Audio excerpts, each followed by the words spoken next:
Ganito ang pagluluto ng Adidas para pang-ihaw. Iprito muna natin yung paa para hindi magkabitak-bitak. Importante itong step na ito. Ayan, set aside natin. Lagyan tayo ng bawang sa telyase, laurel.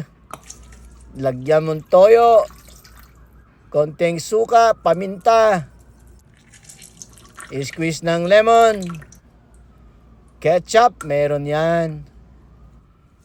Brown sugar. Ayun, at saka tubig. Ayan, pakuluan natin yung paa hanggang malambot. Yung malambot na malambot para masarap. Hindi masarap yung matigas. Ayan, pwede na. Malambot na. Hindi siya nagkabitak-bitak. Malambot na. Tinusok na. Ayan, natusok na. Ready na tayong mag-ihaw. Uy, masarap. Gawa na kayo ng sausawan, mga kababaryo. Thank you.